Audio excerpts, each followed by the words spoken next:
The call came through at 3:22 a.m. Dallas time, while I was shoulder deep in server racks trying to isolate a ransomware attack that had completely locked down First National Bank's entire network.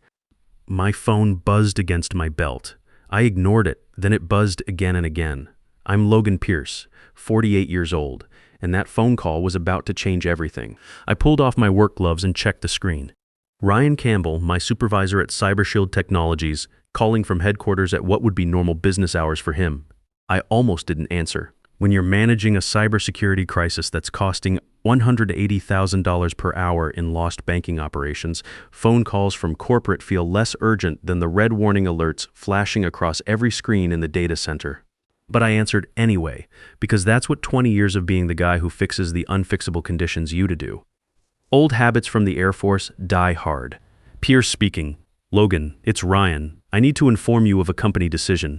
Effective immediately, we no longer require your services as senior cybersecurity architect. Your employment is terminated as of today. I looked at the monitoring station in front of me. Ransomware signature 0x7F3A still propagating through backup servers. Database encryption at 73% complete.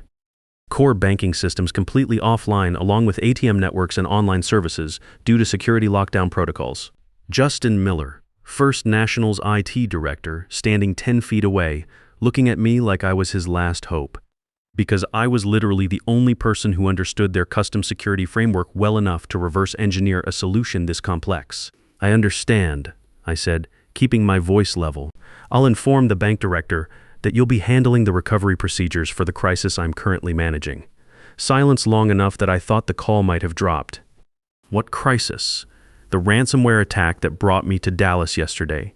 The entire banking network is encrypted. The attack is costing approximately $180,000 per hour in lost operations. I'm in the middle of reverse engineering the encryption key derivation algorithm. I assume you'll want to send someone else to complete the recovery since I no longer work for CyberShield. More silence. I can hear him breathing. Logan, let's discuss this after you've resolved the First National situation. I don't think that's appropriate. You just terminated my employment. I shouldn't be working on CyberShield projects if I'm no longer a CyberShield employee. I'll brief Justin on what I've discovered so far and catch the next flight back to Michigan. Back to my family and the retirement planning I should probably focus on now. Wait, Logan, let me call you back. He ended the call before I could respond. Before I explain what happened over the next 72 hours, let me establish who I am and why that phone call was the most expensive mistake Ryan Campbell ever made. I joined CyberShield Technologies in 2004 as a cybersecurity engineer specializing in financial institution network security.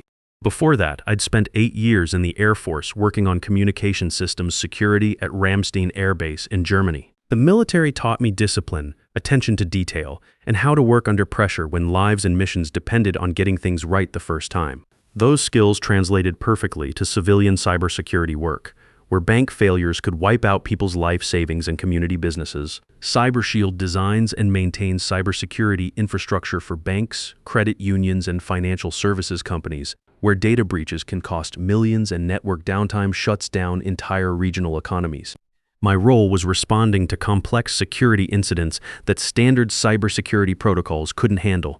When a bank got hit with sophisticated malware and their IT department couldn't crack it, they called CyberShield. CyberShield sent me. Over 20 years, I'd responded to 234 cybersecurity emergencies across 11 states.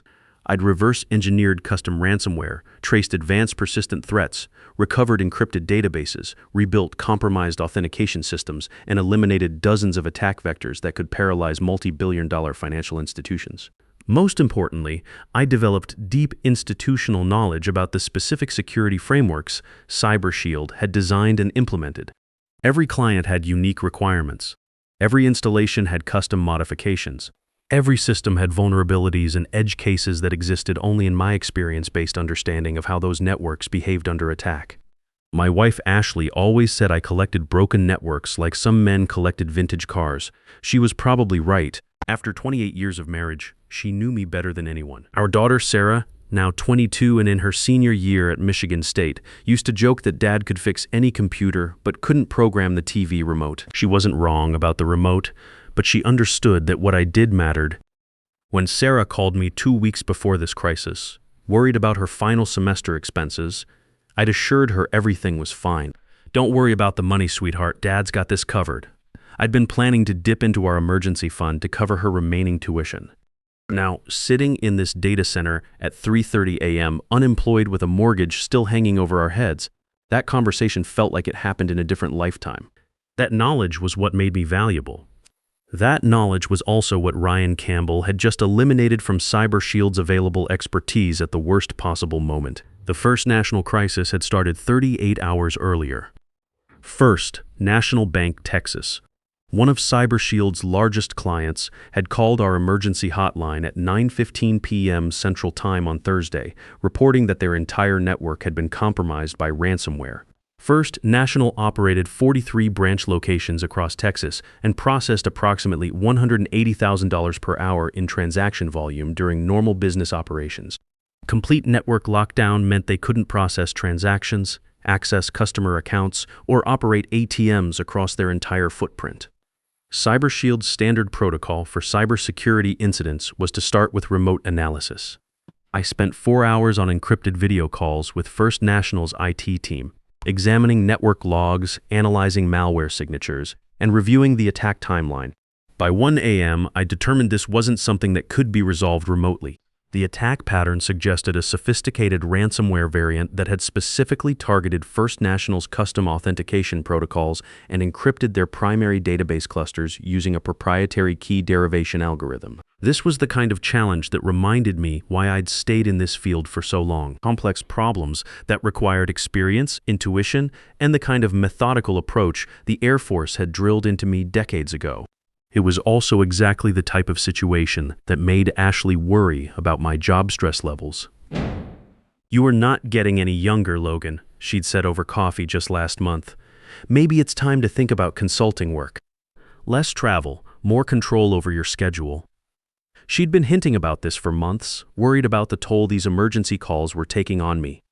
At 48, I wasn't bouncing back from all-nighters quite like I used to. I booked a flight to Dallas, departing Friday morning at 7 a.m., arrived at 9:30 a.m. local time. Went directly from the airport to First National's data center facility. Justin Miller, First National's IT director, met me at the security checkpoint. He looked like he hadn't slept in 30 hours, which he probably hadn't. "Mr. Pierce, thank God you're here. We've been completely offline for 36 hours. Our customers can't access accounts. We can't process payments. Corporate is demanding answers we don't have. I need direct access to your primary servers and network monitoring systems," I said. "This attack signature matches a ransomware family I've seen before, but the encryption implementation is more sophisticated." He led me to the data center. Rows of server racks lined the facility, most displaying red fault indicators. Multiple monitoring stations showed encrypted file systems, corrupted databases, and the distinctive signature of the Crimson Spider ransomware family. All silent, all locked, all costing First National $180,000 per hour. The technical challenge was immediately apparent. This wasn't your typical ransomware deployment. Someone had taken the standard Crimson Spider code and modified it specifically for financial institutions using CyberShield's authentication protocols. The encryption wasn't just locking files randomly.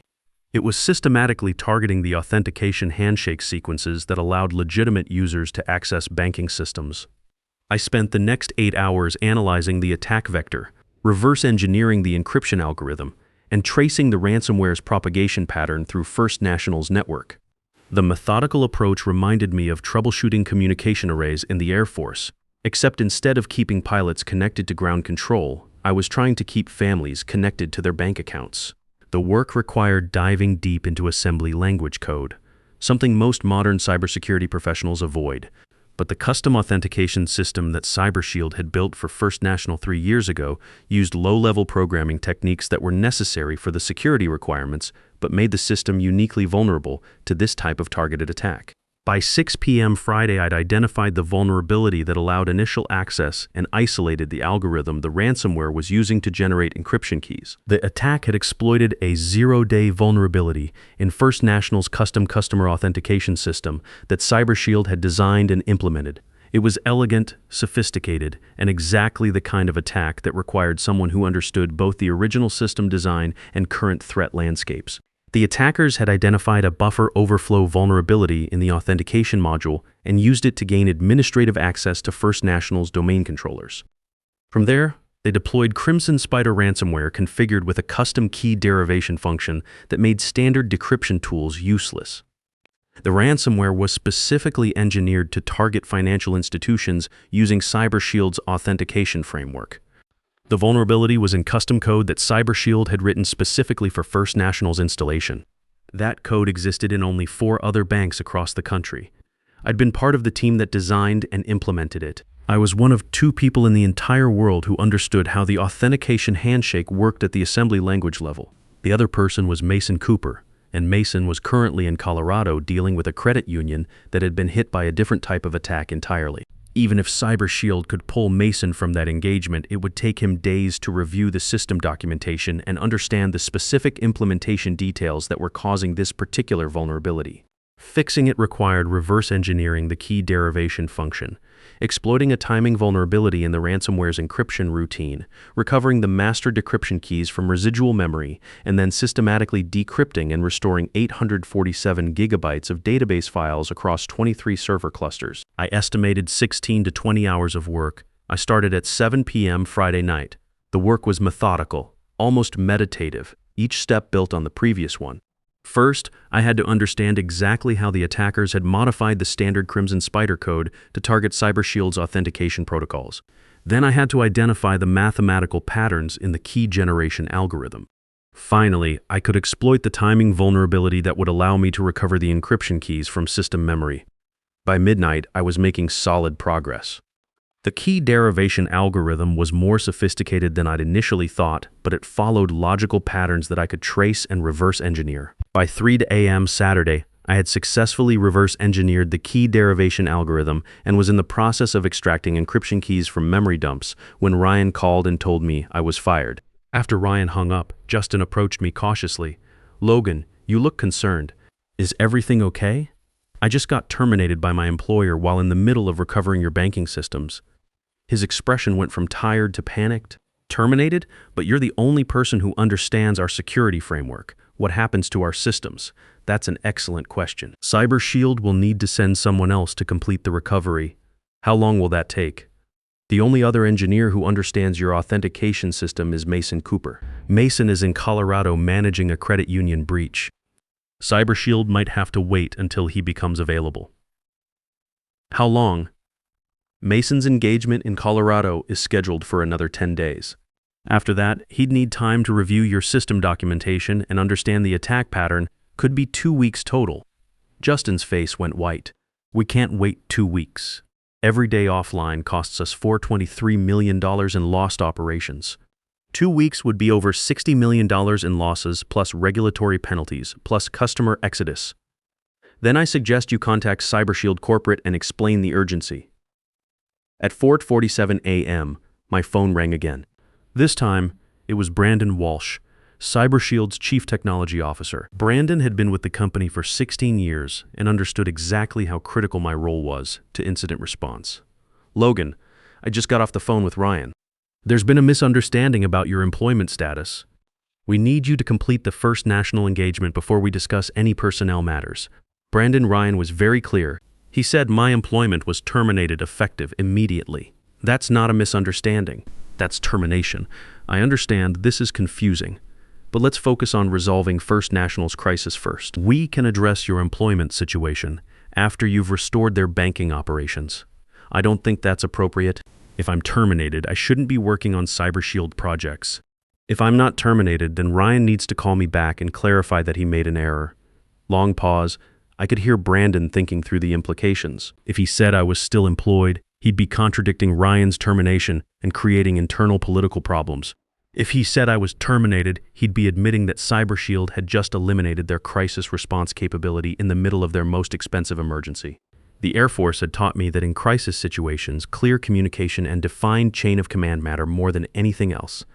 Right now, CyberShield's chain of command was giving me contradictory orders. "Logan, let me conference in Ryan so we can resolve this together. I'd rather you didn't."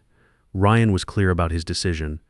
I'm respecting that decision by no longer working on CyberShield projects. If First National needs assistance, they should contact CyberShield's emergency response line and request another engineer. There is no other engineer available who understands First National's custom authentication system. That's an unfortunate situation, but it's not my problem anymore since I'm no longer a CyberShield employee. I ended the call. Justin was standing nearby, having heard my side of the conversation. What should we do, Logan? You should contact CyberShield and request emergency cybersecurity support. Explain the urgency of the situation. They'll prioritize getting someone here as quickly as possible.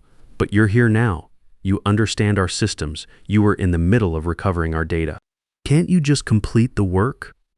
I was fired 43 minutes ago. I can't ethically continue working on a project for a company that just terminated my employment. What if we hired you directly? Not through CyberShield, but as an independent consultant working for First National. I thought about that carefully. In the Air Force, we had strict protocols about chain of command and proper authorization. This situation felt similar. I needed clear authority before proceeding. That would create contractual complications. First National has a cybersecurity service agreement with CyberShield. That agreement probably has exclusivity provisions preventing you from hiring outside consultants to work on CyberShield designed systems. I'll check our contract. He pulled out his phone and called First National's legal department. Had a rapid conversation that I couldn't follow completely. Hung up and looked at me with cautious optimism. Our legal team says the service agreement has exclusivity provisions for routine maintenance. But emergency incident response can be conducted by any qualified consultant if CyberShield cannot provide timely support. They're defining timely support as within 24 hours of request. Has First National formally requested emergency support from CyberShield? I'll do that right now. He sent an email to CyberShield's emergency response team with me copied, formally requesting immediate cybersecurity incident response for the ransomware attack and noting that the previous engineer had been terminated mid-engagement. He marked it urgent and requested response within 4 hours. At 7:23 a.m., we received a response from CyberShield's incident coordinator. We acknowledge your request for emergency cybersecurity support. Our senior incident response engineers are currently committed to other client emergencies. We are working to identify available resources and will provide an estimated response timeline within 12 hours. 12 hours meaning First National would be offline for at least another half day, probably longer. Another $2.2 million in lost operations at minimum. Justin showed me the email. What does this mean? It means CyberShield doesn't have anyone available to send. Mason is in Colorado. Jennifer Adams is on medical leave recovering from surgery. And apparently nobody else at CyberShield has the expertise to handle Crimson Spider ransomware variants. So we wait, unless you want to exercise your contract provision and hire an independent consultant. Are you available as an independent consultant? I could be. What would your rate structure be? I thought about that carefully. Independent cybersecurity consulting rates for emergency incident response typically range from $400 to $900 per hour, depending on expertise level and urgency. I was at the top of the expertise scale, and this was definitely urgent. More importantly, I had Sarah's final year of college to finish paying for and retirement plans that had just been disrupted by unexpected unemployment. Ashley and I had talked about this scenario before, though we'd never imagined it would happen quite like this. If you ever go independent, she'd said, don't undervalue yourself. You're worth whatever peace of mind costs. $800 per hour for emergency incident response. Minimum 30-hour engagement to ensure complete recovery and system hardening. That's $24,000 total payment terms. 50% deposit before I resume work, remaining 50% upon successful system restoration. Justin didn't hesitate. Done. I'll have our finance department process the deposit immediately. At 9:15 a.m. Saturday morning, $12,000 cleared into my business account. I'd opened that account years ago for occasional freelance work, never thinking I'd need it for full-time consulting. At 9:30 a.m., I resumed work on First National's ransomware recovery. The work felt different now. Instead of being an employee following company protocols, I was an independent contractor with direct accountability to the client. The Air Force had taught me the importance of mission focus. And now my mission was crystal clear. Restore First National's banking operations as quickly and completely as possible. The technical challenge hadn't changed, but my perspective had shifted entirely. I was no longer just fixing a problem for my employer. I was solving a crisis for a client who had specifically chosen to trust me with their most critical systems. By 6 p.m. Saturday afternoon, I'd successfully extracted all encryption keys and was beginning systematic database decryption. The process reminded me of defusing ordnance in the military. Methodical, careful, with no room for shortcuts or mistakes. Each decrypted database cluster brought more of First National's banking operations back online. By 11 p.m., the core banking systems were operational with no data loss. By 1 a.m. Sunday, all branch networks were restored. Total downtime 52 hours. Total operational loss approximately $9.40 million. But the systems were running again, and the security patches I'd implemented would prevent reoccurrence of the authentication vulnerability. Justin was watching the monitoring stations with visible relief as transaction processing resumed across all 43 branches. Logan, I cannot thank you enough. You saved us from a disaster that would have been catastrophically worse if we'd waited for CyberShield to send another engineer. You're welcome. I'll prepare a technical report documenting the attack vector, recovery procedures, and security recommendations. You should share that with CyberShield so they can update their other clients using similar authentication frameworks. Will you be available if we have questions during the follow-up period? Yes, my consulting arrangement includes 30 days of follow-up support for any issues related to this incident. At 2:34 a.m. Sunday night, I received a call from Brandon Walsh. I was back at my hotel exhausted, but satisfied with the weekend's work.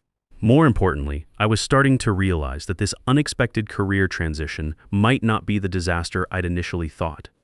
Logan, I understand you completed the First National recovery as an independent consultant. We need to discuss your employment status. Brandon, Ryan's decision to terminate me was clear.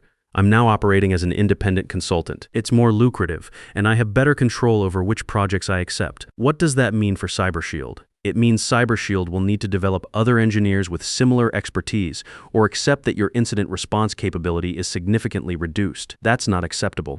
We have ongoing client emergencies that require your specific knowledge. Then CyberShield should have considered that before terminating me while I was literally in the middle of managing one of those emergencies. The conversation was becoming familiar. In the military, we had a saying, "Poor planning on your part does not constitute an emergency on my part." CyberShield was discovering that lesson the expensive way. Over the next 4 weeks, I received 9 emergency calls from former CyberShield clients experiencing cybersecurity incidents. Each call followed the same pattern. Critical system compromise. CyberShield couldn't send an engineer quickly enough. Could I help as an independent consultant? I helped all 9 clients. Total consulting revenue, $150,000 for 4 weeks of work. The work reminded me why I'd enjoyed this field for so long. Instead of dealing with corporate politics and budget meetings, I was focused purely on solving problems for clients who genuinely appreciated my expertise. Each successful recovery built my reputation and led to referrals. Word spreads fast in the cybersecurity industry. By June, I was receiving calls from banks that had never worked with CyberShield, asking if I was available for incident response and ongoing security consulting. By August, I had 6 long-term consulting contracts with financial institutions who wanted guaranteed access to my expertise when they needed it. Combined retainer revenue, $38,000 monthly, approximately $456,000 annually, plus additional project fees. In September, CyberShield formally offered me the consulting arrangement I'd proposed to Brandon. $800 per hour active work, $5,000 monthly retainer, 6-month renewable contract. I accepted because it was guaranteed revenue, and CyberShield represented one of the most reliable sources of incident response work. Ryan Campbell lasted until November. The board terminated him after they calculated that his decision to fire me during the First National crisis had cost CyberShield approximately $4 million in lost client confidence, incident response costs, and consulting fees. They were now paying me 4 times what they'd paid me as an employee, and I was working on my own terms. By late 2024, I was managing 11 long-term consulting relationships with financial institutions across 8 states. Annual revenue was approaching $450,000. I was working approximately 60% of the hours I'd worked at CyberShield, while earning nearly 4 times my previous salary. More importantly, I was valued. When clients called me for incident response, they understood they were paying premium rates for premium expertise. Nobody called me too expensive. Nobody questioned whether my approach was worth the investment. They'd all seen what happened when they tried to solve cybersecurity crises without specialized knowledge. The financial security meant Ashley and I could finally plan that retirement we'd been talking about for years. Sarah's college expenses were no longer a source of stress. Our son called from his job in Seattle to tell me he'd heard about my career change through his company's IT department. "Dad, you're becoming something of a legend in cybersecurity circles." When Ashley and I talked about it over dinner last month, she smiled and said, "You know, getting fired was the best thing that ever happened to your career. You're happier, we're more financially secure, and you have control over your schedule for the first time in 20 years. She was right. Sometimes the best revenge isn't proving people wrong. It's letting them experience the full cost of being right about what they wanted. 47 minutes after firing me, Ryan was calling back trying to undo his decision. Then he got to explain to his executives why the company's most critical client crisis was costing an additional $4.3 million per day because the engineer who could fix it was no longer employed. I didn't sabotage CyberShield. I didn't cause First National's crisis. I didn't prevent other engineers from solving the problem. I simply wasn't there anymore to solve problems that only I knew how to solve because I was no longer required. The lesson, I suppose, is simple. Be very careful about what you decide you no longer need.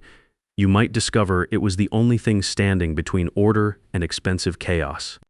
When someone fires you mid-crisis, they're not just losing your future contributions. They're eliminating their ability to handle the immediate disaster that's happening right now. The most dangerous person to terminate isn't the one who threatens to quit, but the one who's literally the only solution to a problem that's costing you thousands of dollars every hour.